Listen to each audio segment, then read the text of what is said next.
Sesaat lagi Anda akan mendengarkan program Renungan Sahabat Seperjalanan bersama Pendeta Wendy Pratama. Selamat mendengarkan.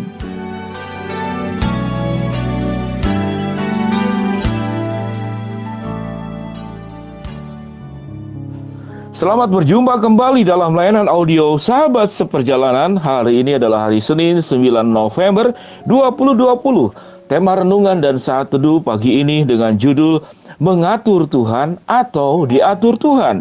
Mengatur Tuhan atau Diatur Tuhan. Firman Tuhan terambil dalam Mazmur 19 ayat yang ke-8. Demikian bunyi firman Tuhan. Taurat Tuhan itu sempurna, menyegarkan jiwa. Peraturan Tuhan itu teguh, memberi hikmat kepada orang yang tak berpengalaman. Mari kita berdoa. Bapa yang di dalam surga, hamba-Mu memohon pertolongan Tuhan dalam pencerahan kebenaran firman Allah, agar cara hidup dan menjalankan kehidupan kami dengan benar. Kami itu menjadi pribadi yang terbuka, diatur, dibimbing, ditolong oleh Tuhan, ditunjukkan jalan oleh Tuhan. Bukan kami yang mengatur Tuhan. Mengatur Tuhan atau diatur Tuhan, kami ingin memilih sebuah kehidupan. Tuhanlah yang mengatur kehidupan kami. Di dalam nama Tuhan Yesus kami berdoa. Amin. Sahabat seperjalanan yang dikasihi Tuhan, kalau kita boleh menyimak tentang kehidupan kita, maka sebuah pertanyaan, apakah dalam kehidupan kita sebagai orang percaya, kita lebih banyak mengatur Tuhan atau kita diatur Tuhan? Mari kita simak. Contoh kita mulai di dalam doa-doa kita. Apa doa-doa kata-kata yang kita ucapkan? Biasanya kita sudah mengucapkan doa-doa dan permohonan kita itu mengatur Tuhan. Contohnya, ya Tuhan, berikanlah kepada saya jodoh yang tingginya 180 cm, yang hidungnya mancung, yang kulitnya putih. Itu Anda mengatur Tuhan. Kalau sudah berumah tangga, ya Tuhan, saya baru berumah tangga ini, izinkan saya Tuhan, saya ingin anak yang pertama itu lelaki. Lalu Anda berdoa seperti itu tandanya Anda mengatur Tuhan. Itu tanda di dalam doa saja, itu bentuk mengatur Tuhan. Lalu apa bedanya dengan diatur Tuhan? Kalau diatur Tuhan, maka Anda akan berdoa begini, ya Tuhan, berikanlah kepada saya pasangan hidup yang sesuai dengan kebenaran firman Allah. Kalau itu sesuai dengan kebenaran firman Allah, maka Alkitab mengajarkan, hendaklah engkau memiliki pasangan hidup yang seiman, yang takut akan Allah, yang dewasa, yang baik secara karakter. Maka itu Anda sedang membuka diri untuk diatur Tuhan. Tatkala Anda berumah tangga lalu ingin punya anak, Anda kemudian berdoa, ya Tuhan, berikanlah kepada saya buah hati di dalam rumah tangga saya. Perempuan ataupun laki-laki itu adalah berasal daripada Tuhan. Maka doa itu adalah doa Anda sedang meminta diatur dan dipimpin oleh Tuhan. Itu adalah contoh sederhana dalam kehidupan kita. Sahabat seperjalanan, mari kita belajar lebih jauh.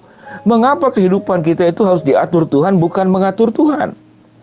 Maka ilustrasinya sangat sederhana sekali.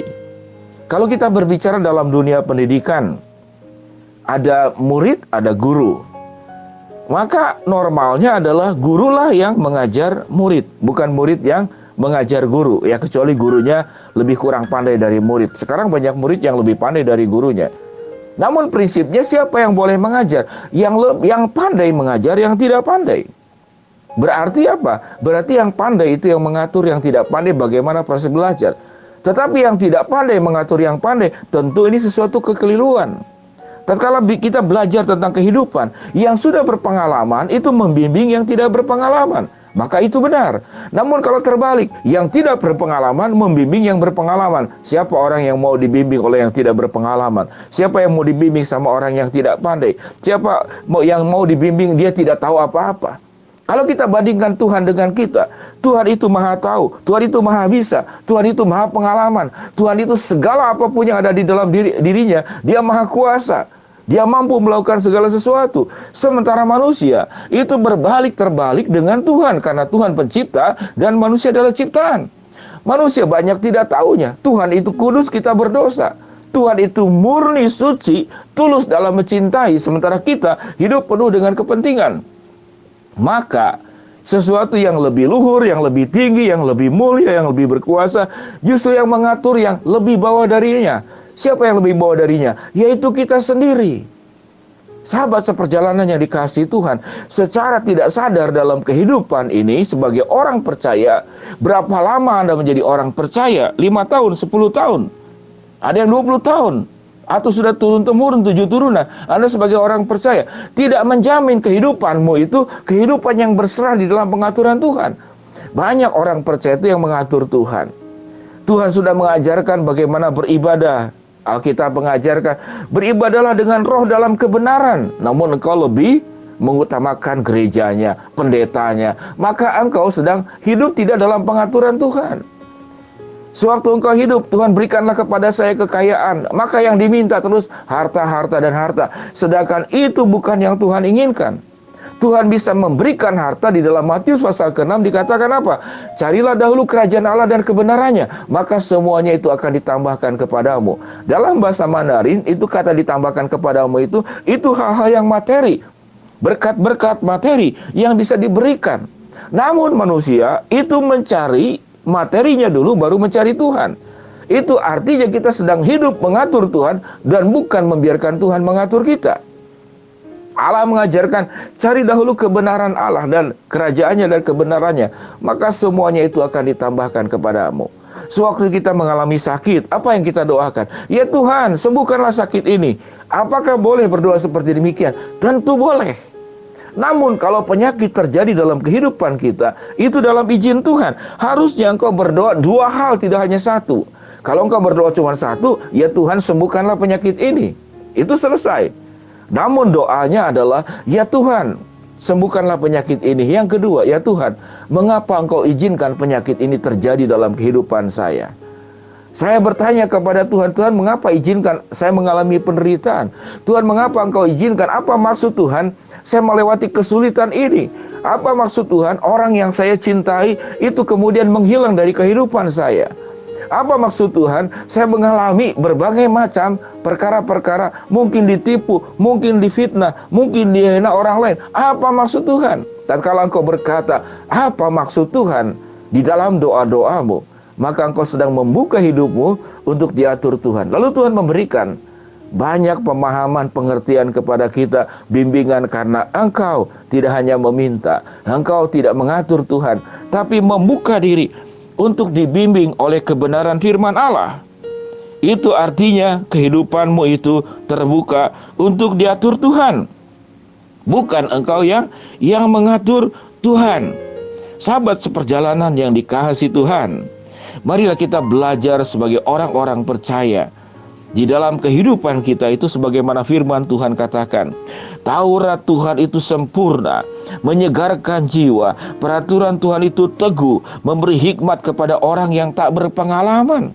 Jadi artinya waktu engkau menyerahkan hidupmu kepada Tuhan, Tuhan akan membimbing engkau kepada kesempurnaan.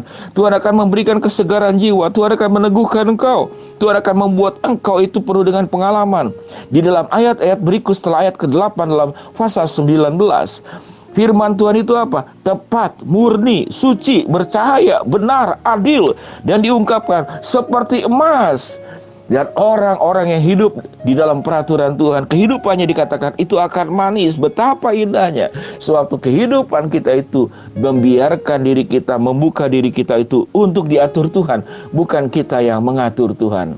Sahabat seperjalanan yang dikasihi Tuhan, mari kita perbaiki pola hidup kita sebagai orang percaya. Apakah kita mengatur Tuhan atau kita diatur Tuhan?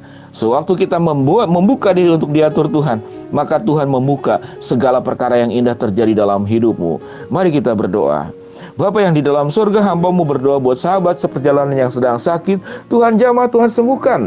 Bagi sahabat seperjalanan yang sedang mengalami kesulitan, masalah, rintangan, dan tantangan, Tuhan bukakan jalan. Bagi kami yang sedang berdoa, mengharapkan sesuatu, ajar kami untuk berdoa secara benar di hadapan Tuhan. Bukan mengatur Tuhan, tapi membiarkan Tuhan yang mengatur, membimbing, dan menolong kehidupan kami berjalan di dalam kebenaran. Hamba-Mu berdoa ya Tuhan buat para sahabat seperjalanan yang mengalami kekecewaan kepada Tuhan karena sesungguhnya Tuhan tidak pernah mengecewakan. Namun karena di dalam doa-doanya dan harapannya lebih mengutamakan keinginan diri dan tidak bertanya kepada Tuhan, sehingga dia kecewa kepada Tuhan. Lalu kemudian tidak membuka diri kepada kehidupan yang diatur oleh Tuhan, karena dia mau mengatur Tuhan. Berkati kami semua, dalam nama Tuhan Yesus kami berdoa. Amin. Shalom sahabat seperjalanan, selamat beraktivitas di hari pertama di minggu ini. Tuhan memberkati, memberi kesehatan, memberi kelancaran. Shalom. Tuhan akan menolong kehidupan kita untuk kita diatur oleh Tuhan. Amin.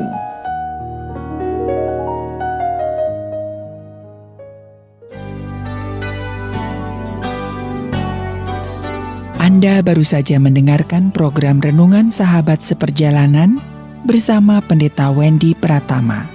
Terima kasih atas perhatian Anda. Tuhan Yesus memberkati.